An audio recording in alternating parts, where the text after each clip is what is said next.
ఎట్టకేలకు వీటికి చెక్ పెడుతూ ఓ ఇంటర్వ్యూలో నాగార్జున టబుతో రిలేషన్ పై నోరు విప్పారు. తామిద్దరం బెస్ట్ ఫ్రెండ్స్ అని చెప్పారు. టబుకి ఏదైనా కష్టం వస్తే ఇప్పటికీ తనతో రాత్రి 2 గంటలకైనా ఫోన్ చేసి మాట్లాడుతుందన్నారు. అయితే అతిగా ఎమోషనల్ గా సెన్సిటివ్ గా ఉండటం ఆమె బలహీనత అని, చిన్న చిన్న విషయాలకు కూడా కంటతడి పెట్టుకునే టైప్ అని చెప్పాడు. అందుకే ఆమె తనను అర్థం చేసుకోగల వ్యక్తి దొరికినప్పుడే పెళ్లి చేసుకుంటానని చెప్పినట్లు వెల్లడించారు. ఇక ఓ శుభ సందర్భంలో తన ఎంగేజ్మెంట్ అంటూ షాక్ ఇచ్చింది బ్యూటీ. బాలీవుడ్ నిర్మాత షాజిద్ నదియావాలాతో పీకల్లోతు ప్రేమలో ఉందని, త్వరలోనే పెళ్లి పీటలెక్కనుందని వార్తలొచ్చాయి. అయితే పెళ్లికి ముందు చివరి నిమిషంలో వారి ఎంగేజ్మెంట్ బ్రేక్ అయింది. అప్పటి నుంచి పెళ్లి వైపు తిరిగి చూడలేదు.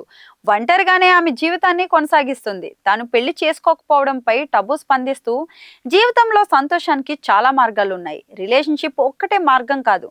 ఒంటరితనాన్ని కొనసాగించడం కష్టమేమీ కాదు. మన జీవితంలోకి భాగస్వామి పేరుతో తప్పుడు వ్యక్తి వస్తే అంతకంటే నరకం మరొకటి ఉండదు.